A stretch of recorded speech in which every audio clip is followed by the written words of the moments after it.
Hi friends, എല്ലാവർക്കും സുഖമാണെന്ന് കരുതുന്നു. നമ്മളിന്നിവിടെ പഠിക്കാൻ പോകുന്നത് കോറിലേറ്റീവ് കൺജങ്ഷനാണ്. അത് ചേർന്ന് വരുന്ന ചില വാക്യങ്ങൾ. ഇത് സംസാര ഭാഷയിൽ വളരെയധികം പ്രാധാന്യമുള്ള ഒന്നാണ്. നമുക്ക് ഏതൊക്കെയാണ് കോറിലേറ്റീവ് കൺജങ്ഷൻ എന്ന് നോക്കാം. No sooner than. സൂണർ കഴിഞ്ഞ് ഡോട്ട് ഇട്ടിരിക്കുന്ന അതിൻ്റെ ഇടയ്ക്ക് എന്തെങ്കിലും പദങ്ങളോ പദ സമൂഹങ്ങളോ കാണും എന്നുള്ളതാണ്. അടുത്തത് hardly when. Not only but also. Either or. Neither nor. അടുത്തത് scarcely when. Rather than. അപ്പോൾ ഇതാണ് ഒരു സെറ്റ് കോറിലേറ്റീവ് കൺജങ്ഷൻ എന്ന് പറയുന്നത്. അപ്പോൾ ഒന്നുകൂടെ പറയാം.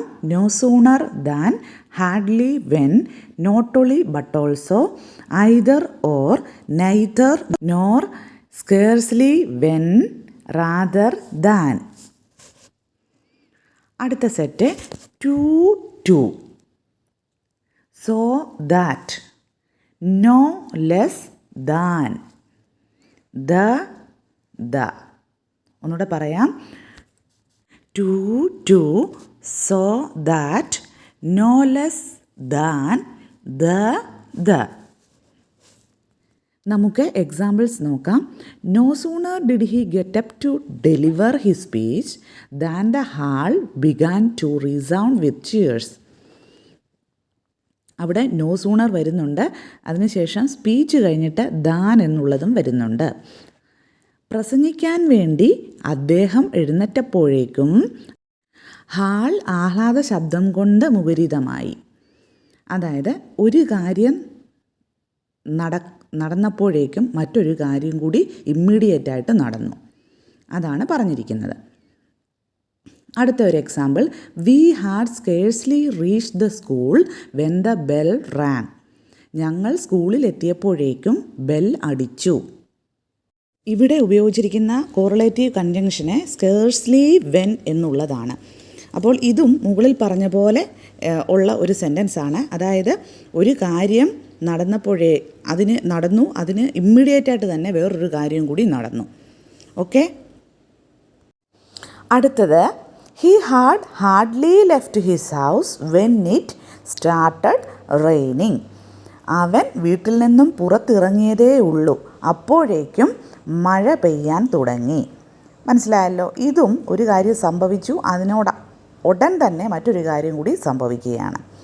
അതായത് ഹാർഡ്ലി വെൻ ആണ് നമ്മളിവിടെ യൂസ് ചെയ്തിരിക്കുന്ന കോറിലേറ്റീവ് കൺജങ്ഷൻ. അടുത്തത് he would rather fail than copy. അവൻ തോറ്റാലും കണ്ടെഴുതുകയില്ല. ഇവിടെ ഉപയോഗിച്ചിരിക്കുന്ന കോറിലേറ്റീവ് കൺജങ്ഷൻ റാദർ ദാൻ എന്നുള്ളതാണ്. അടുത്ത example. No less a person than the chief minister of the state hoisted the national flag. സംസ്ഥാന മുഖ്യമന്ത്രിയേക്കാൾ കുറഞ്ഞ ഒരാളല്ല ദേശീയ പതാക ഉയർത്തിയത്. ഇവിടെ ഉപയോഗിച്ചിരിക്കുന്ന correlative conjunction no less than എന്നുള്ളതാണ്. അത് കുറഞ്ഞ ഒരാളല്ല എന്നുള്ള അർത്ഥത്തിലാണ് ഉപയോഗിച്ചിരിക്കുന്നത്. അടുത്തത് he is so ill that he cannot rise from his bed. അദ്ദേഹത്തിന് കിടക്കയിൽ നിന്നും എഴുന്നേൽക്കാൻ വയ്യാത്തത്ര അസുഖമാണ്. ഇവിടെ ഉപയോഗിച്ചിരിക്കുന്ന കോറിലേറ്റീവ് കൺജങ്ഷൻ സോ ദാറ്റ് എന്നുള്ളതാണ്. അടുത്തത് the higher you go the colder it is. എത്രത്തോളം നിങ്ങൾ മുകളിലേക്ക് കയറുന്നുവോ അത്രത്തോളം തണുപ്പ് കൂടും. ഇവിടെ നമ്മൾ ഉപയോഗിച്ചിരിക്കുന്ന കോറിലേറ്റീവ് കൺജങ്ഷൻ ഏതാണ്? ദ എന്നുള്ളതാണ്. അടുത്തത് either U or your brother is guilty. ഒന്നുകിൽ നീ അല്ലെങ്കിൽ നിൻ്റെ സഹോദരൻ കുറ്റക്കാരനാണ്. ഇവിടെ ഏത് കൺജങ്ഷനാണ് ഉപയോഗിച്ചിരിക്കുന്നത്? ഐദർ ഓർ എന്നുള്ളതാണ്. അപ്പോൾ ഇത് മനസ്സിലായല്ലോ. അടുത്തത് she is too weak to വാക്ക്.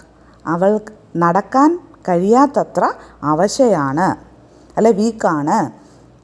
ഇവിടെ നമ്മൾ ഉപയോഗിച്ചിരിക്കുന്ന കോറിലേറ്റീവ് കൺജങ്ഷൻ ടു എന്നുള്ളതാണ്. അടുത്തത് I study not only English but French also. ഞാൻ ഇംഗ്ലീഷ് മാത്രമല്ല ഫ്രഞ്ചും പഠിക്കുന്നു. ഇവിടുത്തെ correlative conjunction not only but also എന്നുള്ളതാണ്. അതുമാത്രമല്ല ഇതും എന്നുള്ള അർത്ഥത്തിൽ. അടുത്തത് neither Sameer nor his brother plays in this park. സമീറോ അവൻ്റെ സഹോദരനോ ഈ പാർക്കിൽ കളിക്കുന്നില്ല. ഇവിടെ ഉപയോഗിച്ചിരിക്കുന്ന കോറിലേറ്റീവ് കൺജങ്ഷൻ നെയ്തർ നോർ എന്നുള്ളതാണ്. അപ്പോൾ നമ്മൾ ഇന്ന് പഠിച്ച കോറിലേറ്റീവ് കൺജങ്ഷൻസ് നമുക്ക് ഡെയിലി സംഭാഷണത്തിൽ ഒരു പ്രാവശ്യമെങ്കിലും ഇതിലേതേലും ഒന്ന് കടന്നു വരാറുള്ളതാണ്. അപ്പോൾ നിങ്ങളിത് നല്ലവണ്ണം മനസ്സിലാക്കുക, പഠിക്കുക, പ്രാക്ടീസ് ചെയ്യുക. ഇന്നത്തെ ടോപ്പിക്ക് എല്ലാവർക്കും മനസ്സിലായി കാണും എന്ന് കരുതുകയാണ്. വീണ്ടും മറ്റൊരു ടോപ്പിക്കുമായിട്ട് അടുത്ത ക്ലാസ്സിൽ കാണാം. കൂടാതെ നിങ്ങൾ എൻ്റെ ഈ ചാനൽ സബ്സ്ക്രൈബ് ചെയ്തിട്ടില്ല എങ്കിൽ, നിങ്ങൾക്ക് ഇഷ്ടപ്പെടുകയാണെങ്കിൽ തീർച്ചയായിട്ടും ഒന്ന് സബ്സ്ക്രൈബ് ചെയ്തേക്കണേ. ഫ്രണ്ട്സിനൊക്കെ ഒന്ന് ഷെയർ ചെയ്ത് കൊടുക്കുകയും വേണം. എല്ലാവർക്കും താങ്ക് യു.